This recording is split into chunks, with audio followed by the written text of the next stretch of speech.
प्रभु यीशु आपका धन्यवाद, आपका धन्यवाद, आपका धन्यवाद। हालेलुया। आज की शाम इस आराधना में हम आप सबका स्वागत करते हैं। प्रभु का धन्यवाद। आइए इससे पहले कि आज की शिक्षा में जाएंगे, प्रार्थना में जाएंगे। स्वर्गीय पिता, प्रभु यीशु के पवित्र नाम में एक बार फिर आपके चरणों में आते हैं। आपका धन्यवाद और स्तुति, बड़ाई और प्रशंसा करते हैं। आज की शाम प्रभु जी आपका पवित्र आत्मा हमसे बातचीत करें और जिन बातों को आपने हमारे हृदय में डाला है प्रभु जी, उन बातों को सीखने और सिखाने में मदद करें। जितने भी लोग शामिल हो रहे हैं प्रभु, उन सब के लिए आपका धन्यवाद करते हुए प्रार्थना करते हैं प्रभु कि हमारे जीवन को आप स्पर्श करें और हर एक को आप आशीष दें, ताकि आज जो वचन बोला जाता है प्रभु जी वो आपकी ओर से होने पाए। और होने दीजिए परमेश्वर कि हमारे मन का ध्यान और मुँह के बोल आपको ग्रहण योग्य होने पाए। यीशु के नाम से मांगते हैं, आमीन, आमीन, आमीन। आइए हम प्रभु की आराधना में प्रभु की महिमा के लिए गीत को गाएंगे। नारे लगाओ और गाओ, झंडा मसीह का फहराओ। इस गीत को गाते हुए प्रभु की स्तुति करेंगे। Thank you Lord, hallelujah, thank you Jesus. नारे लगाओ और गाओ रे, झंडा मसीह का फहराओ रे। नारे लगाओ और गाओ रे, झंडा मसीह का फहराओ रे। Hallelujah, hallelujah, hallelujah, hallelujah, hallelujah, hallelujah, hallelujah, hallelujah. जीवन से उजा हुआ राही, यीशु के पास तुम आओ रे। जिंदगी राहें सब छोड़ो, जिंदगी में अब कुछ जोड़ो रे। हालेलुया, हालेलुया, हालेलुया, हालेलुया,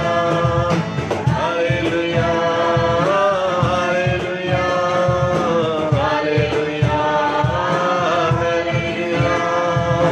लंबा सफर जिंदगी का, सच्चाई कोई न जाने रे। आंखें ऊपर को लगाओ, यीशु के पास तुम आओ रे। Hallelujah, hallelujah, hallelujah, hallelujah, hallelujah, hallelujah, hallelujah, hallelujah. यीशु की भेंट हुई है, पापों का अंत हुआ है।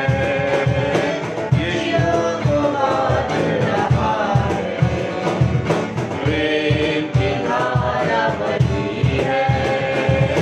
Hallelujah, hallelujah, hallelujah, hallelujah, hallelujah, hallelujah, hallelujah, hallelujah. गाओ रे, गाओ रे, झंडा मसीह का फहराओ रे। नारे लगाओ और गाओ रे, झंडा मसीह का फहराओ रे। Hallelujah, hallelujah. प्रभु यीशु का, उसके नाम की स्तुति हो। हालेलुया। आइए आज की शाम परमेश्वर के वचन में से कुछ बातों को सीखेंगे और हम सीख रहे हैं कि किस तरीके से जो है हमको परख की आत्मा की आवश्यकता और किस तरीके से हमको आत्माओं को परखने की आवश्यकता है। और जब हम आत्मिक मनुष्य हैं और आत्मिक संसार के लोग हैं तो हमको इस बात को जानने की आवश्यकता है कि आत्मिक संसार में किस तरीके से हमको जीवन जीने की आवश्यकता है। और जब हम इस संसार के अंदर में रहते हैं और जब हम आत्मिक प्राणी हैं तो आत्मिक संसार के अंदर में क्या कुछ हो रहा है उसको हमको समझना बहुत ज़रूरी है। क्योंकि जो चीज़ें हमको सामान्य लगती हैं कई बार वो बातें सामान्य होती नहीं हैं, परंतु उन बातों के पीछे अंधकार का काम भी होता है। और इसलिए परमेश्वर ने अपने वचन के अंदर अपने लोगों के लिए पवित्र आत्मा की शक्ति, पवित्र आत्मा की सामर्थ दी है। और जब पवित्र आत्मा की सामर्थ हमारे अंदर आती है तो पवित्र आत्मा के द्वारा मिलने वाले वरदान भी हमारे अंदर आते हैं, और जिनके द्वारा हम आत्मिक युद्ध को लड़ सकते हैं, आत्मिक बातों को समझ सकते हैं, आत्मिक क्षेत्र में चलने वाली गतिविधियों के ऊपर में हम नज़र को रख सकते हैं।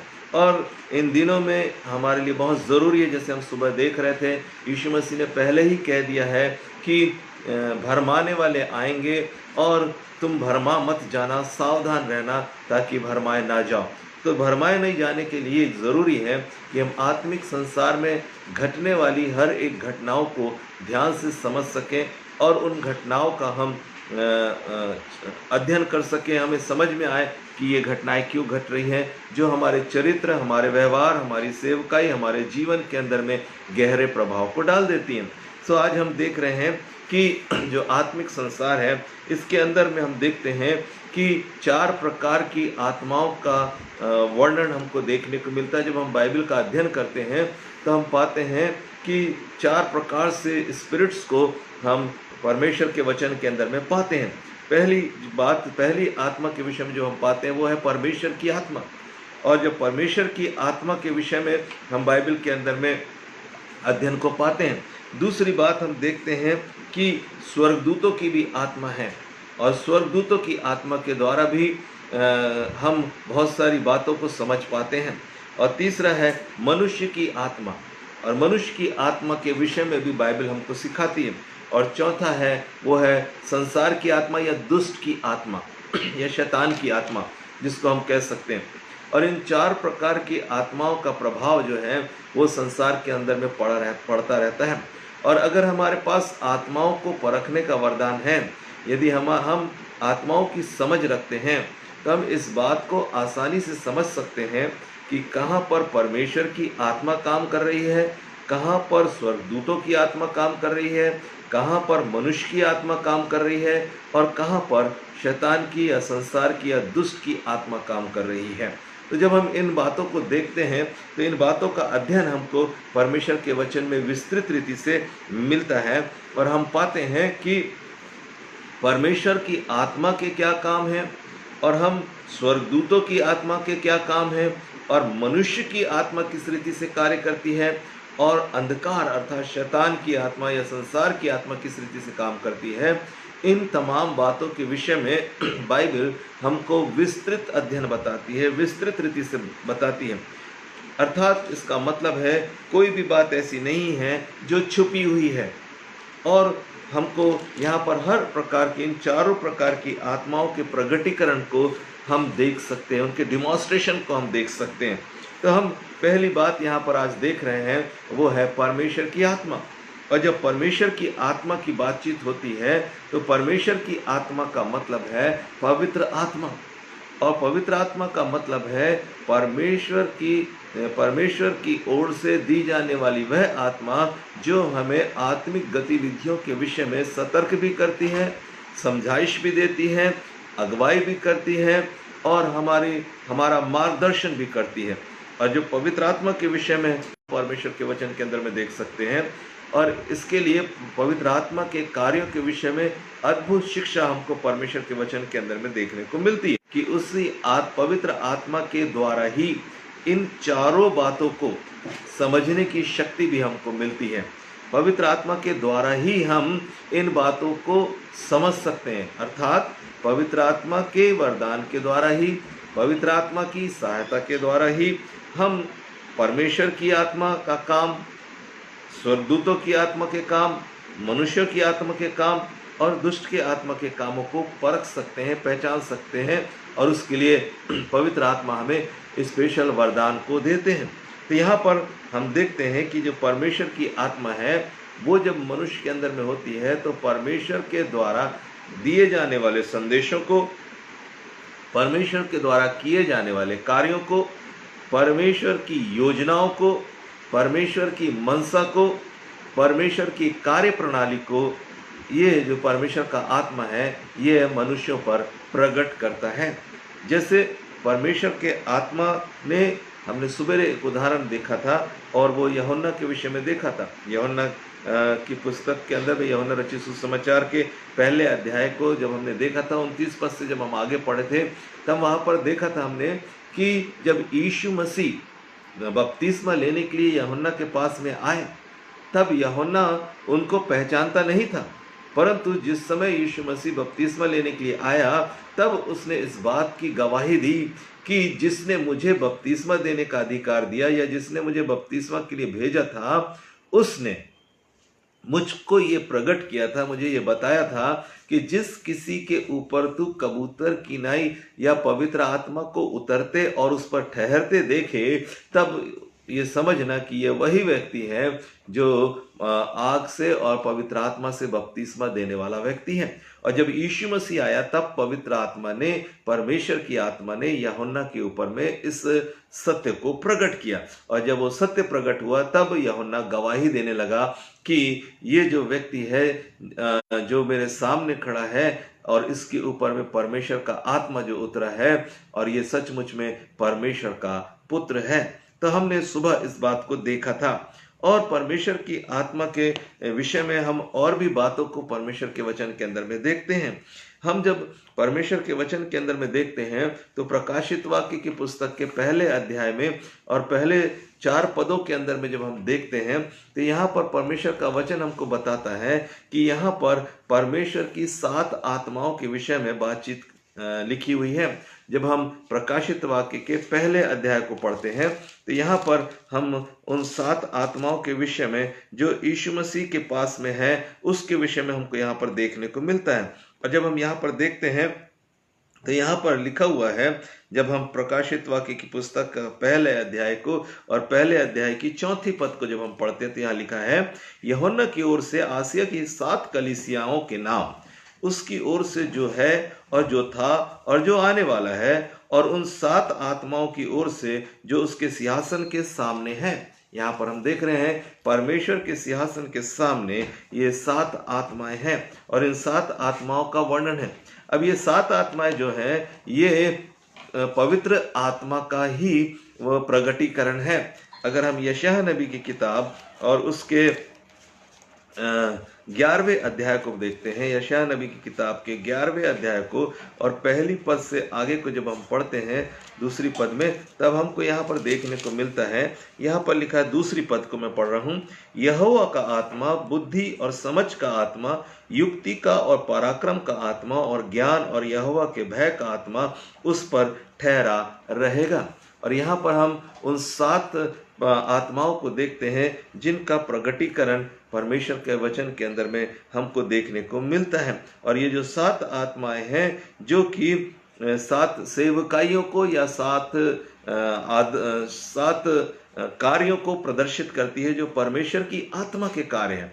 और यहाँ पर हम देखते हैं, पहली बात यहाँ पर लिखी है, परमेश्वर का आत्मा, बुद्धि का आत्मा, समझ का आत्मा। पहला परमेश्वर का आत्मा, दूसरा बुद्धि का आत्मा, तीसरा समझ का आत्मा, चौथा युक्ति का आत्मा, पांचवा पराक्रम का आत्मा, और छठवां ज्ञान का आत्मा, और सातवां है यहोवा के भय का आत्मा।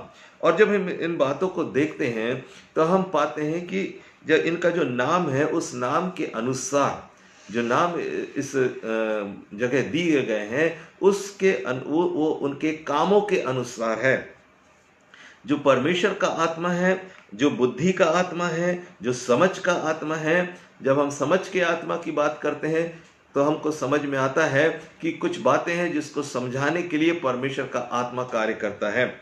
युक्ति का आत्मा मतलब परमेश्वर की युक्तियों को समझने के लिए और समझाने के लिए आत्मा काम करता है। तो यहाँ पर हम कार्यों को की प्रधानता के आधार पर हम यहाँ पर पवित्र आत्मा के नामों को या परमेश्वर की आत्मा के नामों को यहाँ पर हम देख रहे हैं, और इन नामों के द्वारा परमेश्वर का वचन पवित्र आत्मा को संबोधित कर रहा है। तो यहाँ पर हम देखते हैं कि और भी प्रकार से परमेश्वर की आत्मा के अलग अलग नामों के विषय में परमेश्वर के वचन के अंदर में हम देखते हैं। जब हम परमेश्वर के वचन के अंदर हम देखते हैं, तो यहाँ पर हम अनुग्रह की आत्मा के विषय में भी देखते हैं। हम देखते हैं परमेश्वर के अनुग्रह की आत्मा, जो ये अनुग्रह की आत्मा कोई अलग आत्मा नहीं, परंतु ये परमेश्वर की आत्मा का ही एक स्वभाव है। और यहाँ पर हम देखते हैं, जब आप उसको रोमियो की पत्री के 12वें अध्याय की 6 पद से लेकर 8 पद तक जब आप पढ़ेंगे, तो यहाँ पर आपको देखने को मिलेगा कि अनुग्रह की आत्मा जो है उसका प्रगटीकरण क्या है। और इस अनुग्रह की आत्मा के अंदर में हम देखते हैं कि रोमियो और 12:6 से 8 के अंदर में हमको जब देखने को मिलेगा, तो हम यहाँ पर भी 7 जो बातें हैं वो देखते हैं। पहले हम देखते हैं प्रोफेसी, एक भविष्यवाणी की बातों को हम वहाँ पर देखते हैं। हम वहाँ पर सेवा, मिनिस्ट्री को देखते हैं। हम वहाँ पर शिक्षा को, टीचिंग को देखते हैं। हम वहाँ पर प्रोत्साहन को देखते हैं। और हम वहाँ पर देने के विषय में भी देखते हैं। और वहाँ पर हम अगुवाई के विषय में भी देखते हैं। और हम वहाँ पर तरस के विषय में भी देखते हैं। तो ये तमाम व्यवहार हैं जो हम परमेश्वर की आत्मा के व्यवहारों को यहाँ पर देखते हैं। और इस तरीके से परमेश्वर का आत्मा जो है अलग अलग प्रकार से प्रगटीकरण हमें दिखाई देते हैं।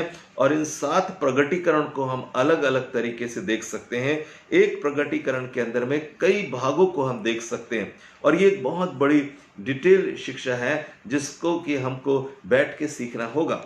तो यहाँ पर हम मेन मुद्दे पर हम जा रहे हैं और हम ये देख रहे हैं कि परमेश्वर की आत्मा के जो कार्य हैं वो किस तरीके से प्रमाणित होते हैं या किस तरीके से उनका प्रगटीकरण होता है।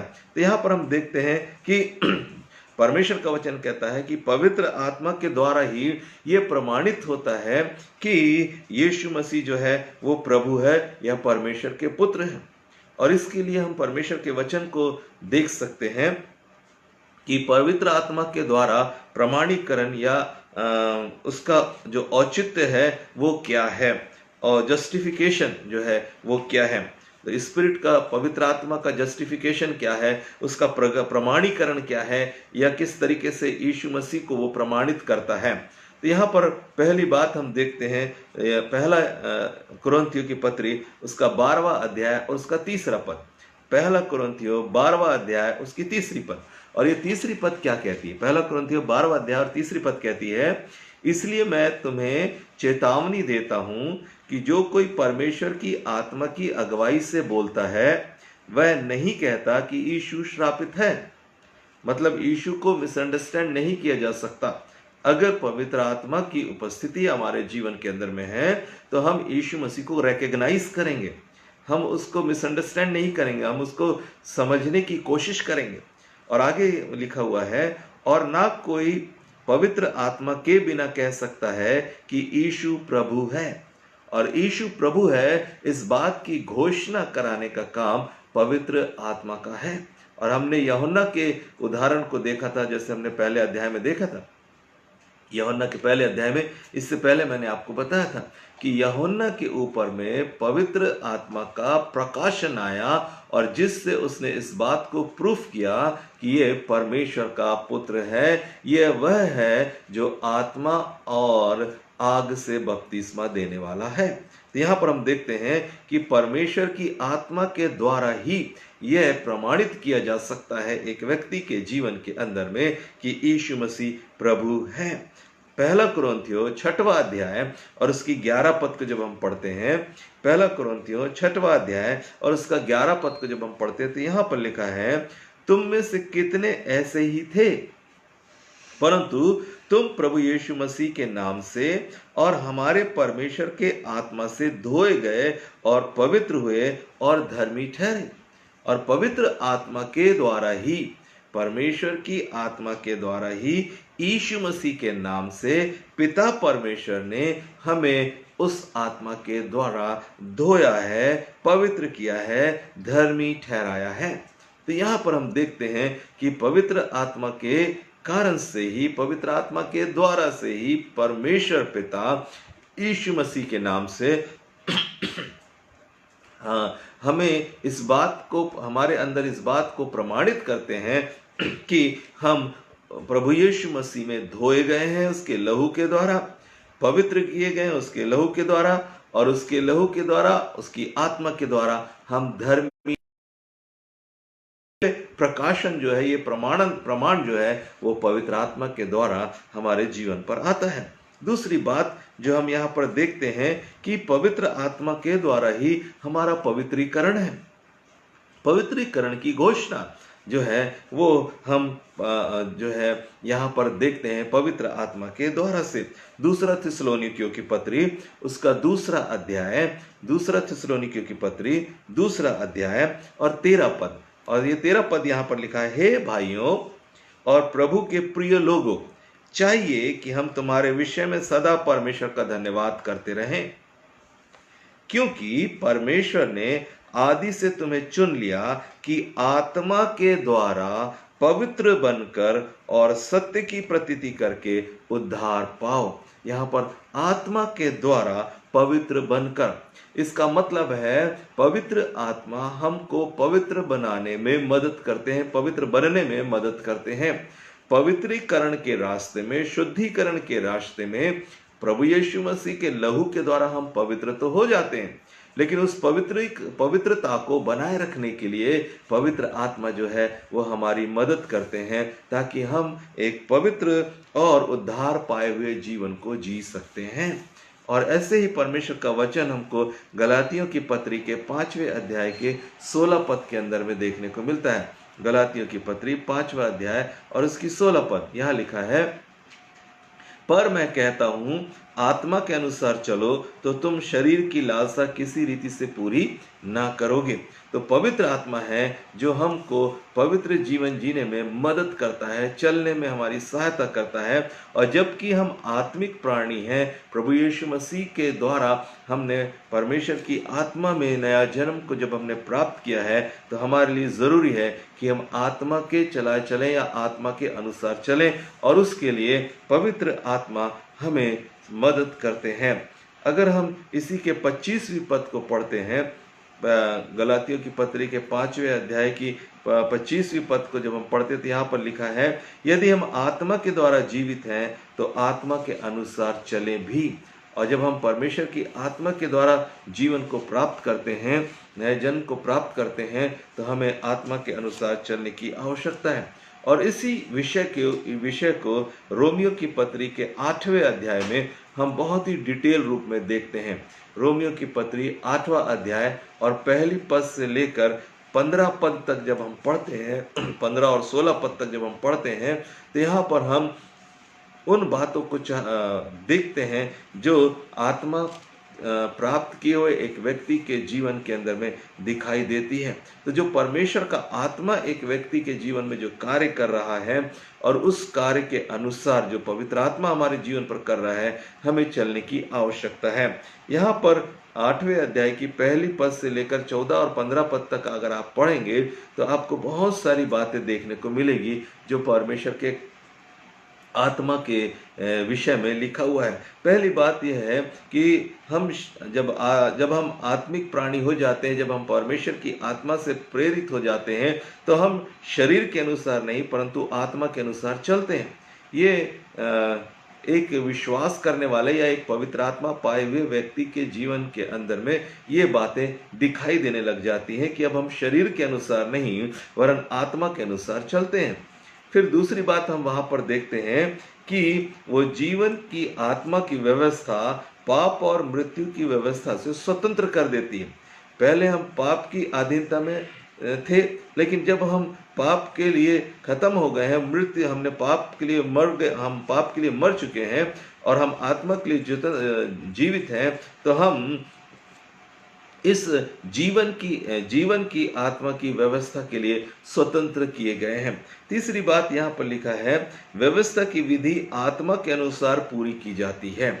परमेश्वर की जब आत्मा हमारे अंदर आती है तो वह बातें जो परमेश्वर की बातें हैं वो हमारे अंदर आत्मा के द्वारा ही पूरी की जाती हैं। फिर चौथी बात हमको यहाँ पर देखने को मिलता है, जब पूरी लाइन से आप पढ़ेंगे तो ये सब पॉइंट आपको वहाँ पर देखने को मिलेंगे। आत्मिक व्यक्ति आत्मिक बातों पर मन लगाता है, और यहाँ पर जब आत्मा के चलाया एक व्यक्ति चलने लगता है या परमेश्वर की आत्मा से प्रेरित रहता है, तब वो आत्मिक बातों पर मन लगाता है। फिर आगे लिखा हुआ है 5वीं बात में, आत्मा पर मन लगाना जीवन और शांति है। फिर आगे हम देखते हैं, परमेश्वर की आत्मा जो हमें बसता है इसलिए हम आत्मिक दशा में हैं। और 6वीं बात वहां पर हम ये देखते हैं कि यदि मसीह की आत्मा अगर हमारे अंदर है तो हम मसीह के जन हैं, और यदि मसीह का आत्मा हम में नहीं है तो हम मसीह के जन नहीं हैं। और फिर 8वीं बात वहाँ पर हम देखते हैं, आत्मा जो है वो धर्म के कारण ही हमारे अंदर में जीवन को देता है या जीवित है, ऐसे करके वचन में लिखा है। फिर 9वीं बात हम वहाँ देखते हैं, नाशवान देह को आत्मा जिलाता है। फिर हम यहाँ पर देखते हैं 10वीं बात को, आत्मा के द्वारा देह की क्रियाओं को मारा जाता है।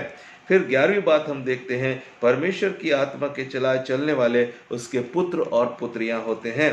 और 11वीं बात हम वहाँ पर देखते हैं, आत्मा ही गवाही देता है कि हम परमेश्वर की संतान हैं। और हम यहाँ पर देखते हैं कि परमेश्वर का आत्मा जो है वो हमारे लिए जीवन का कारण है।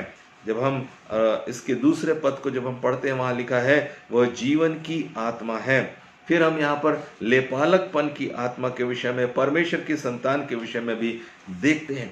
फिर यहाँ पर हम देखते हैं परमेश्वर की आत्मा के अंदर में एक और मुख्य बात है, वो सत्य का आत्मा है। और इसके विषय में यूहन्ना 14 में और यूहन्ना 14 में 1 से 17 पद में और 15वें अध्याय की 26 पद में जब हम पढ़ते हैं तो हम इन बातों को वहाँ पर देख सकते हैं। और हम यहाँ पर देख भी सकते हैं कि सत्य का आत्मा जो पिता की ओर से निकलता है वह हमारी गवाही देता है। सत्य का आत्मा जिसे संसार ग्रहण नहीं कर सकता तुम में होगा। तो यहाँ पर परमेश्वर का आत्मा जो है वो सत्य का आत्मा है।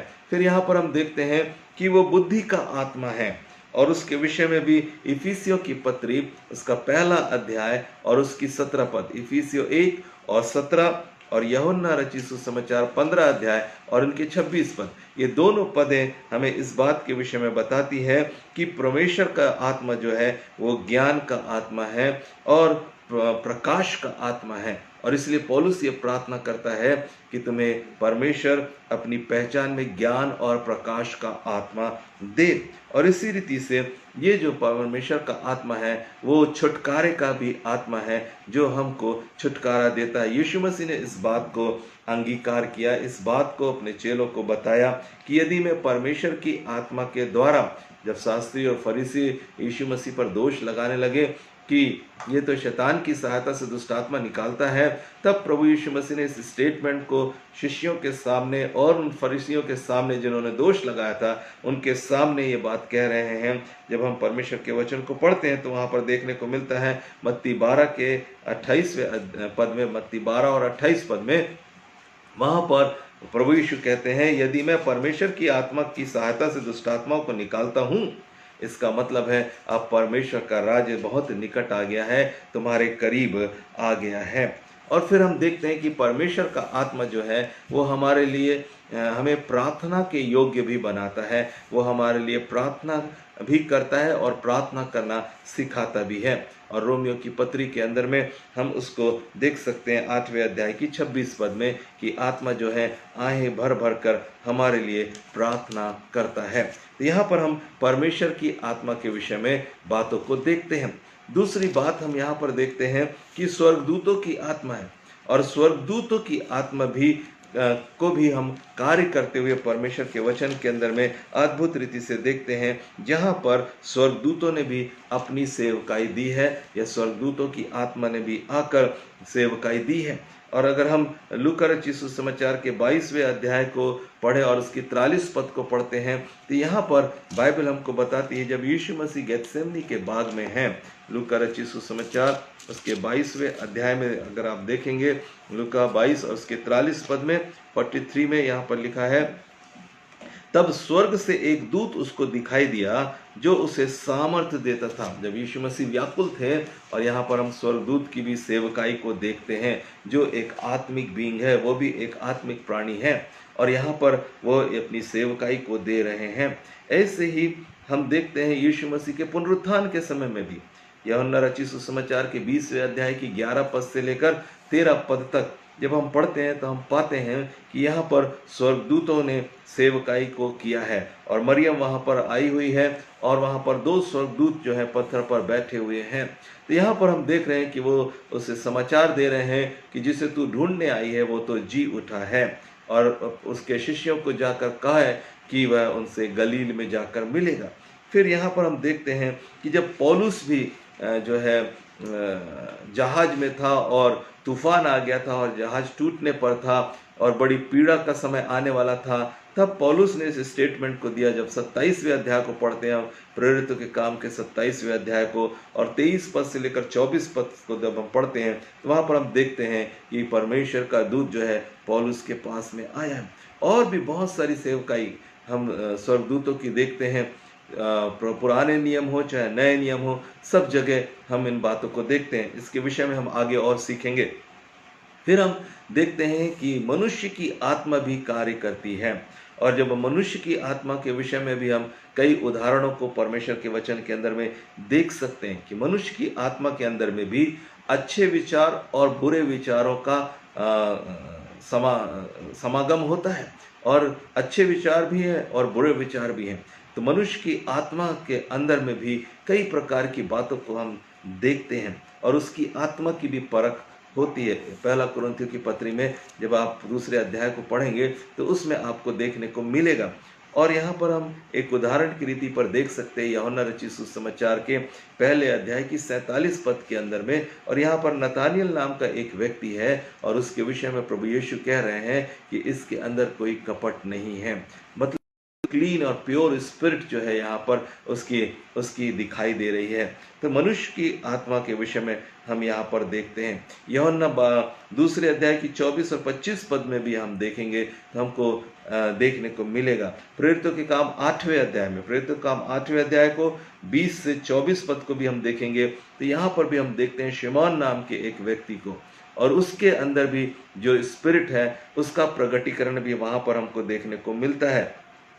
फिर प्रेरितों के काम 14 अध्याय को 8 से लेकर 10 पद को भी हम देखेंगे तो वहाँ पर भी हम देखते हैं कि विश्वास की जो आत्मा है उसकी कैसी पहचान उस व्यक्ति के अंदर जो है पौलुस जो है वो कर रहे हैं। तो यहाँ पर हम मनुष्य की आत्मा के विषय में भी वर्णन है, जिनके विषय में हम आगे चलकर थोड़ा गहरा अध्ययन करेंगे अगर हमारे पास उतना समय रहा तो। फिर हम देखते हैं कि शैतान की भी जो आत्मा है वो भी हमको परमेश्वर के वचन में देखने को मिलती है। और मत्ती रचित सुसमाचार के 9 अध्याय के 32 पद से लेकर 34 पद तक आप देखेंगे तो हम देखते हैं यहाँ पर बहरी आत्मा है, और ये शैतान की आत्मा है जो लोगों को बहरा कर देती है। फिर मत्ती 12 और 22 से 24 को हम जब देखते हैं तो यहाँ पर हम देखते हैं अंधेपन की और बहरेपन की आत्मा है, यहाँ पर गूंगी और बहरी आत्मा भी यहाँ पर है। और 9वें अध्याय में, मत्ती 9 अध्याय में 17 से लेकर 27 पद में, तो ये सारी चीज़ों को हम आने वाले दिनों में सीखने की कोशिश करेंगे। तो यहाँ पर हम शैतान की आत्माओं का भी परिचय पाते हैं, और इन आत्माओं को पहचानने के लिए परख का आत्मा होना बहुत ज़रूरी है। कहाँ पर परमेश्वर की आत्मा काम कर रही है, कहाँ पर मनुष्य की आत्मा काम कर रही है, कहाँ पर स्वर्गदूतों की आत्मा काम कर रही है, कहाँ पर शैतान की आत्मा काम कर रही है, इन तमाम बातों को समझने के लिए परमेश्वर ने पवित्र आत्मा में हमें एक वरदान रखा है, और वो वरदान है परख की आत्मा का वरदान। और परख की आत्मा के वरदान के द्वारा से हम देख सकते हैं कि कौन सी आत्मा कहाँ पर किस रीति से काम कर रही है, और इसलिए हमको परख की आत्मा के विषय में अच्छी रीति से समझना ज़रूरी है। हालांकि इन तमाम बातों को समझाने के लिए पवित्र आत्मा काफ़ी है। पवित्र आत्मा ही है जो सबको सब चीज़ें समझा सकते हैं। और पहले यूहन्ना में लिखा है जो अभिषेक तुम्हारा किया गया, आवश्यकता नहीं है कि तुम्हें कोई बात सिखाए, परंतु वो अभिषेक जो है वो तुम्हें सब बातें समझा देगा। ये बात ज़रूर है कि पवित्र आत्मा उसी समय हम सब बातों को हमें सिखाता है, लेकिन जब हम परमेश्वर के वचन के अंदर शिक्षा को पाते हैं तो वो शिक्षा हमें उन बातों को समझने की सामर्थ्य देता है जो बातें पवित्र आत्मा हमें समझाना चाहते हैं। और नहीं है तो इन बातों की शिक्षा को अगर हम नहीं लेते हैं तो हम इन बातों को समझने में कठिनाई को महसूस कर सकते हैं, क्योंकि जब पवित्र आत्मा इंडिकेट करते हैं जब इंडिकेशन पवित्र आत्मा देते हैं, जब परख की आत्मा के वरदान के विषय में हम देखेंगे तो बहुत सारे डिटेल्स हम देखने जा रहे हैं कि किस रीति से पवित्र आत्मा बातचीत करते हैं परख की आत्मा के तहत, और परख की आत्मा के तहत किस तरीके से परमेश्वर इंडिकेशन देते हैं, किस तरीके से परमेश्वर अगुवाई देते हैं, किस तरीके से परमेश्वर समझाते हैं, किस तरीके से पवित्र आत्मा लोगों को प्रेरित करती है कि वो इस बात को समझ सकें कि कौन सी आत्मा कहाँ पर कार्य कर रही है। और इसके लिए हमें इस बात को समझने की आवश्यकता है। तो परख की आत्मा इसलिए जरूरी भी है क्योंकि बाइबल कहती है कि जो दुष्ट है अर्थात लूसीफर है, शैतान है, वो ज्योतिर्मय स्वर्गदूत के रूप में आकर भ्रमित कर सकता है।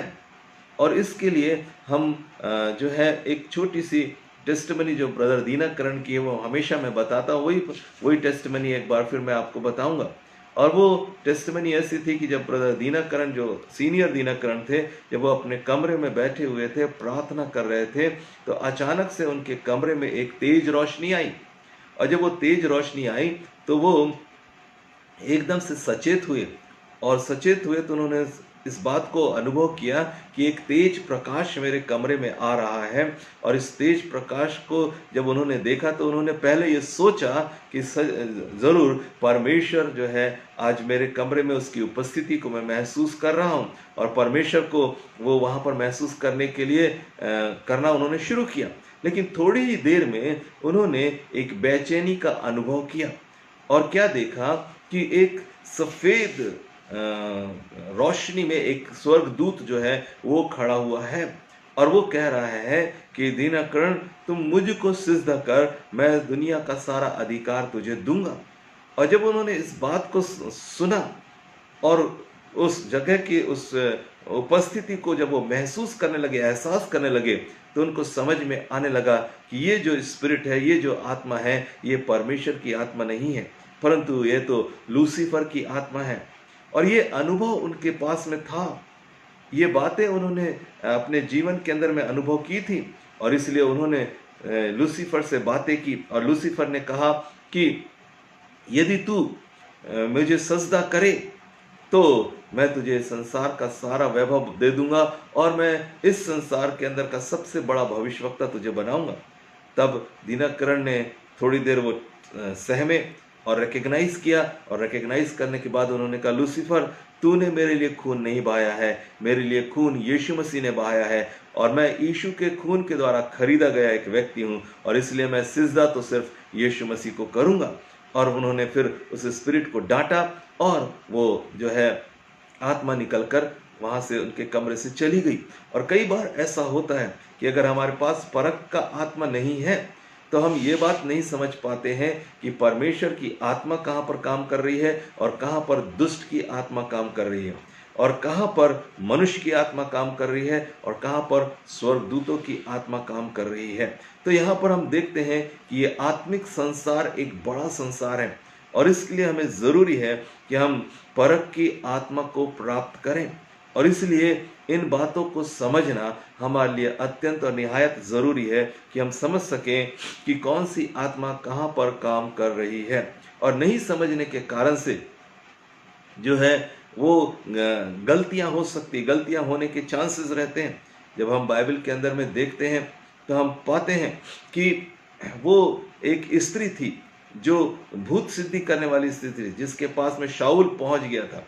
और जब शाऊल वहां पर पहुंच गया था तो उसने कहा था कि शामुएल को बुलाने के लिए, और वो भेष बदल कर गया था। लेकिन जब उस भूत सिद्धि करने वाली स्त्री ने जब शामुएल की आत्मा को देखा तब वो डर गई, वो घबरा गई, और वो उसने इस बात को समझ गया कि ये तो पवित्र व्यक्ति की आत्मा है। और उसने शाऊल से बोली कि तूने अपने आप को क्यों छुपाया है। और हम यहाँ पर देखते हैं कि कई प्रकार की चालाकी जो है वो लोग कर सकते हैं, दुष्ट कर सकता है। और इसलिए जब परमेश्वर की आत्मा की प्रेरणा हमें मिलती है, जब परमेश्वर की आत्मा का प्रकाश हमें मिलता है, तो हम ठीक रीति से समझ सकते हैं। और बाइबल हमको बताती है, जब हम इजेबेल के विषय में पढ़ रहे थे, आहाब के विषय में पढ़ रहे थे, तो वहीं पर एक और उदाहरण हमको देखने को मिलता है कि वहाँ पर परमेश्वर ने कहा कि आहाब जो है वो झूठे भविष्यवक्ताओं पर भरोसा करेगा, और उसको कौन है जो बहका सकता है? वो कौन कैसे आहाब को जाकर बहकाया जाए कि वो उन नबियों पर भरोसा कर सके जो झूठे नबी हैं, और झूठे नबियों के ऊपर वो भरोसा कर सके। और इसके विषय में हम परमेश्वर के वचन के अंदर में देखते हैं, जब हम दूसरे राजा की पुस्तक को पढ़ते हैं तो यहाँ पर हमको वो बात देखने को मिलती है, और लिखा हुआ है परमेश्वर के वचन में कि वहाँ पर नबियों की जो झूठी आत्मा है, झूठे नबियों की जो आत्मा है, वो वहाँ पर हमको देखने को मिलती है। पहला राजा, माफ करिए, पहला राजा और उसका 22वां अध्याय, पहला राजा 22 अध्याय में हम देखते हैं। और यहाँ पर लिखा हुआ है परमेश्वर का वचन, यहाँ पर क्या हो रहा है? यहाँ पर मीका नबी जो है आहाब को चेतावनी दे रहा है।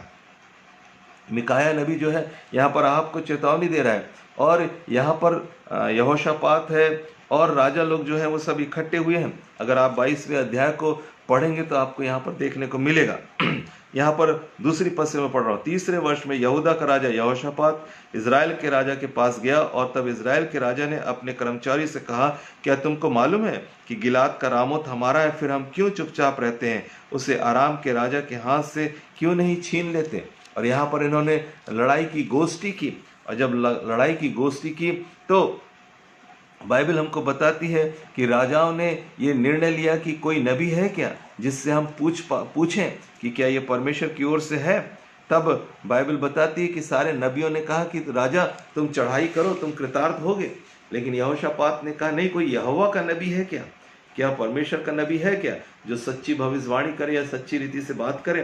तब मिकाया को बुलाया गया, और 17 पद के अंदर में लिखा है, जब मिकाया आया तो मिकाया ने क्या बोला?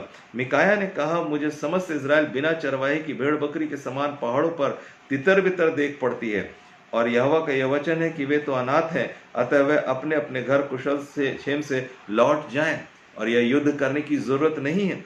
लेकिन बाइबल बताती है कि मिकाया की जो बात हुई थी वो बताना चाह रहा है कि कैसे तुम गलत फहमी के शिकार हो, कैसे एक झूठी आत्मा ने तुम्हारे नबियों के ऊपर में कब्जा करके रखा है।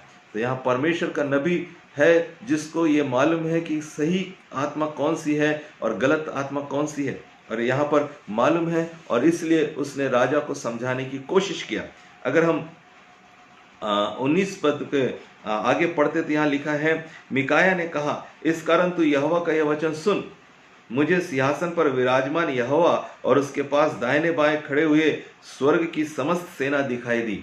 और ये दर्शन में इस बात को देख रहा है कि कौन सी आत्मा यहाँ पर राजा के लिए काम कर रही है। फिर तब यहोवा ने पूछा, आहाब को कौन ऐसा बहकाएगा कि वह गिलाद के रामोत पर चढ़ाई करके खेत आए? तब किसी ने कुछ और किसी ने कुछ कहा। अंत में एक आत्मा पास आकर यहोवा के सन्मुख खड़ी हुई और कहने लगी, मैं उसको बहकाऊंगी। यहोवा ने पूछा, किस उपाय से? उसने कहा, मैं जाकर उसके सब भविष्यवक्ताओं में बैठकर उससे झूठ बुलवाऊंगी। और यहाँ पर झूठ बुलाने वाली एक आत्मा है जो यहोवा के नबियों पर आकर बैठ गई, और ये झूठ बोल रहे हैं कि सच बोल रहे हैं, इसको कौन पहचानेगा? नबी लोग झूठ बोल रहे हैं कि सच बोल रहे हैं, कौन पहचानेगा? और इसके लिए एक सही व्यक्ति की आवश्यकता है जो आत्माओं की परख रखता है, जो सही संदेश लोगों तक दे सकता है। बाइबल बताती है, यहाँ पर लिखा हुआ है, उसने कहा, मैं जाकर उसके सब भविष्यवक्ताओं में बैठकर उससे झूठ बुलवाऊंगी। यहोवा ने कहा, तेरा उसको बहकाना सफल होगा, जाकर ऐसे ही कर। और तो अब सुन, यहोवा ने तेरे इन सब भविष्यवक्ताओं के मुंह में एक झूठ बोलने वाली आत्मा बैठाई है, और यहोवा ने तेरे विषय में हानि की बात कही है। और जब इस बात को भविष्यवक्ता मिकाया कह रहा है, तब क्या हो रहा है? तब कनान के पुत्र सिदकिय्याह ने मिकाया के निकट जाकर उसके गाल पर थप्पड़ मारकर पूछा, यहोवा का आत्मा मुझे छोड़कर तुझसे बातें करने को किधर गया? अब यहाँ पर ये एक दूसरा भविष्यवक्ता है जो राजा की चापलूसी कर रहा है। ये वो है जिसके ऊपर में झूठी आत्मा बैठी हुई है, लेकिन वो आ रहा है और मिकाया जो सही बात बोल रहा है उसको एक झापड़ मारकर, एक थप्पड़ मारकर जो है वो उससे पूछ रहा है कि यहोवा का आत्मा जो है तू मुझे छोड़कर तेरे पास कहाँ गया? तब मिकाया ने कहा, जिस दिन तू छिपने के लिए कोठरी से कोठरी में भागेगा, तब तुझे ज्ञात होगा। तब इज़राइल के राजा ने कहा, मिकाया को नगर के हाकिम आमोन और योआश राजकुमार के पास ले जा और उससे कह, राजा यूँ कहता है कि इसको बंदीगृह में डालो, और जब तक मैं कुशल से ना आऊं तब तक इसे दुख की रोटी और पानी दिया करो। और मिकाया ने कहा, यदि तू कभी कुशल से लौटे तो जान कि यहोवा ने मेरे द्वारा नहीं। फिर उसने कहा, हे लोगों, तुम सब के सब सुन लो। और बाद में हम देखते हैं इस कहानी को आगे जब हम पढ़ते हैं तो वहाँ पर आहाब मारा गया है। आहाब जो है ख़त्म हो गया है, मारा गया है, क्योंकि उसने उस सच्चाई को स्वीकार नहीं किया, उस सच्चाई को जाना नहीं, क्योंकि एक झूठे भविष्यवक्ताओं के, झूठ बोलने वाली आत्मा भविष्यवक्ताओं के ऊपर में बैठी थी। तो यहाँ पर हम देखते हैं कि परमेश्वर की आत्मा को के द्वारा परख की आत्मा को प्राप्त करना जरूरी है, जिससे कि हम ये समझ सकें कि कौन सी आत्मा सच्ची है और कौन सी आत्मा बुरी है। हमने 2 दिन पहले इस बात का अध्ययन किया था, प्रेरित काम के 16 अध्याय की 16 पद से आगे को, और वहां पर एक भावी कहने वाली स्त्री के विषय में हमने देखा था। और पौलुस जो है उसकी सुन रहा था। काफी दिन तक पौलुस ने उसकी बातों को सुना, और वो काफी दिनों तक कहने लगी कि ये वे लोग हैं जो परमेश्वर के सुसमाचार को सुनाते हैं, परमेश्वर के राज की कथा को सुनाते हैं। और काफी दिन होने के बाद पौलुस दुखी हुआ, और जब पौलुस दुखी हुआ तब उसने उस आत्मा को डांटा। वो पौलुस के पक्ष में बातें कर रही थी, ये परमेश्वर के लोग, कोई गलत बात नहीं कर रही थी, लेकिन स्पिरिट गलत थी, आत्मा गलत थी। और पौलुस ने इस बात को परखा कि वो आत्मा जो गवाही दे रही है वो गलत आत्मा है, और तब बाइबल बताती है कि पौलुस ने उसको डांटा और वो निकल कर चली गई। और सेवकाई के अंदर, मसीही जीवन के अंदर में हमें ये समझने की आवश्यकता है। क्यों? क्योंकि आत्मिक संसार के अंदर में छोटी छोटी चुनौतियां हैं, बड़ी बड़ी चुनौतियां हैं। इस आत्मिक संसार के अंदर में छोटे छोटे बड़े बड़े धोखे भी हैं। लेकिन जब एक व्यक्ति पवित्र आत्मा से प्रेरित रहता है, आत्मा के भरपूरी में रहता है, आत्मा की परख के वरदान को वो जब पाता है, तो उस वरदान के तहत इस बात को समझ सकता है कि उसके अंदर किस तरीके की आत्मा काम कर रही है। और ये आत्मा की परख जो है वो पवित्र आत्मा का ही एक कार्य है, जो एक व्यक्ति के जीवन के अंदर में कार्य करता है। कई बार देखते हैं हम पवित्र आत्मा पाए हुए व्यक्ति हैं, अन्य भाषा वो बोलते हैं, पवित्र आत्मा उनके अंदर में है, लेकिन बाजू में अगर झगड़ा हो रहा है तो वो उस पर ज्यादा ध्यान नहीं देते हैं। मोहल्ले में अगर झगड़ा हो रहा है तो वो ध्यान नहीं देते। परंतु जब एक व्यक्ति सेंसिटिव होता है और परमेश्वर की आत्मा के प्रति वो संवेदनशील होता है, तब वो कहता है यहाँ पर तो झगड़े की आत्मा काम कर रही है। जिस समय वो रिकग्नाइज करता है इस बात को, और जब एक व्यक्ति पवित्र आत्मा के इस वरदान से प्रेरित होता है, वो तुरंत रिकग्नाइज करता है कि किस घटना के पीछे कौन सी आत्मा काम कर रही है, और तब हम उस आत्मा को डांट सकते हैं। और कई बार हमने इस बात को अपने सेवकाई के अंदर भी अनुभव किया, और इसलिए उस अनुभव को आपके साथ बांटना चाहते हैं। एक बार हम एक जगह पर गए थे जहां शादी हो रही थी, लेकिन बाजू में पड़ोस में बहुत अचानक से झगड़ा होने लगा। तब मैं और मेरी पत्नी दोनों बात करने लगे, ये जरूर जो है झगड़े की आत्मा है। और उसने कहा, हाँ ये झगड़े की आत्मा है, और हम चलो आकर मिलते हैं, मिलकर उसको बांधते हैं। और हमने उस बाजू वाले घर में हाँ प्रार्थना की और कहा कि झगड़े की आत्मा को हम बांधते हैं, और विद इन सेकेंड्स में, मिनट्स में, 1 या 2 मिनट के अंदर अंदर जो है वो सारा झगड़ा बंद हो गया। क्योंकि वहां पर आत्मा से प्रेरित लोग हैं जो सेंसिटिव है आत्मा के प्रति, और अनुभव कर रहे हैं कि वहां पर कौन सी आत्मा काम कर रही है। और जब हम उस आत्मा को नाम लेकर डांट देते हैं, तब पवित्र आत्मा में वहां पर छुटकारा आता है। तो इसलिए हमें पवित्र आत्मा के वरदान की आवश्यकता है। ऐसी बहुत सारी टेस्टिमनीज हैं, ऐसी बहुत सारी गवाहियां हैं, जहां पर अगर एक व्यक्ति आत्मा की परख को रखता है, आत्मा के कार्य करने की बातों को रखता है। कई बार सामान्य रीति से झगड़ों को, जो झगड़े होते हैं उसको हम सामान्य रीति से लेते हैं, लेकिन अगर एक आत्मिक जन है तो वो आत्मा की दृष्टिकोण से समझता है। और अगर झगड़े की आत्मा को, गुस्से की आत्मा को, बैर की आत्मा को, ईर्ष्या की आत्मा को, जलन की आत्मा को अगर वो रिकग्नाइज कर लेता है, वो वहां पर उसको रिब्यूक कर सकता है, डांट सकता है, और वहां डांटने के कारण से पवित्र आत्मा की सामर्थ के माध्यम से वहाँ पर लोग छुटकारा पा सकते हैं और हम खुद भी छुटकारा पा सकते हैं। और जब हमको जब ये पहचान होगी कि ये काम किसका है, ये कौन सी आत्मा जो है वो हमारे जीवन पर काम कर रही है, तब क्या होगा, हम छुटकारे को पा सकते हैं, हम तुरंत एनकाउंटर कर सकते हैं, हम तुरंत लड़ सकते हैं, तुरंत उसको हरा सकते हैं। स्पेशली क्रोध की आत्मा के लिए बड़ा जरूरी है कि ये क्रोध कहाँ से आ रहा है, क्यों आ रहा है। अचानक से क्रोध आता है और उसका कारण भी समझ में नहीं आता कई बार, लेकिन गुस्सा आने लग जाता है। लेकिन जब हमारे पास आत्मा की परख का वरदान होता है या आत्मा के प्रति हम सेंसिटिव होते हैं, तो हम जानते हैं कि ये गुस्सा आ रहा है और इसलिए इस पर हमको नियंत्रण करने की आवश्यकता है। और कई बार गुस्से को नियंत्रण करने के लिए लोग अपनी शक्ति से नियंत्रण करने की कोशिश करते हैं, और कई बार वो परमेश्वर की आत्मा में होकर नियंत्रण करने की कोशिश करते हैं। लेकिन जो लोग अपनी शक्ति से नियंत्रण करने की कोशिश करते हैं वो हार जाते हैं, परंतु जो लोग आत्मा की सहायता से करते हैं वो लोग जीत जाते हैं। हालेलुया। और इसलिए आत्माओं के परख को समझना हमारे लिए जरूरी है और परमेश्वर के वचन को सीखना हमारे लिए जरूरी है, क्योंकि परमेश्वर के वचन को सीखने के कारण से ही हम इन वरदानों को इस्तेमाल कर सकते हैं। ये वरदान जो है हमारे द्वारा प्रकट हो सकते हैं या उनका हम उपयोग कर सकते हैं। कई चीज़ें हमें मालूम होती हैं लेकिन हम उनका उपयोग नहीं कर पाते। क्यों? क्योंकि उनकी जानकारी नहीं होती।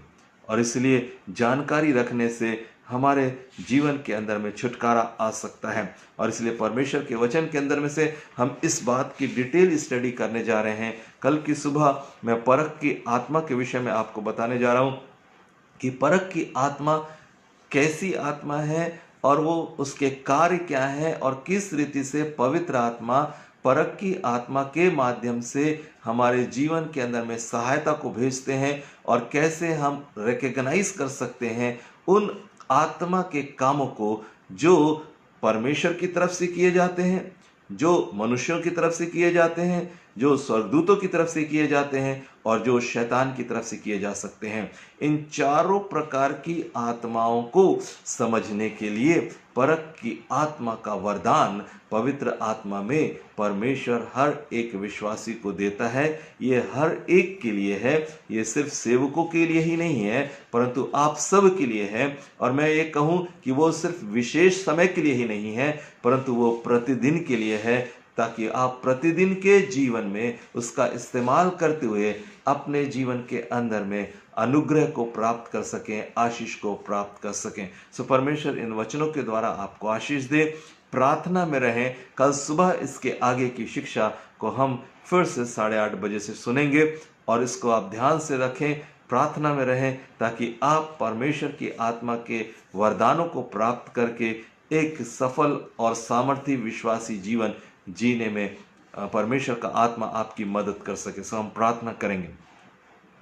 पिता यीशु मसीह के पवित्र नाम में हम आपके चरणों में आते हैं, प्रार्थना करते हैं परमेश्वर कि आपके वचन को सीखने के लिए आप हमारी सहायता करिए और इन आत्मा के कामों को समझने में आप हमारी मदद करिए।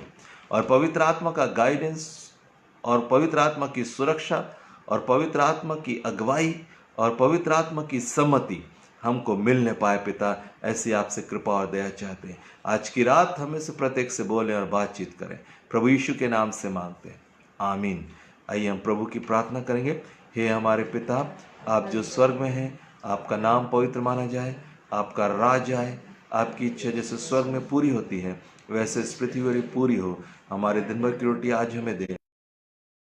अपने अपराधियों को क्षमा किया वैसे ही हमारे अपराधों को क्षमा कर, परीक्षा में न लाए परंतु बुराई से बचाए, क्योंकि राज, पराक्रम और महिमा सदा आपके हैं, आमीन आमीन। परमेश्वर आपको आशीष दे।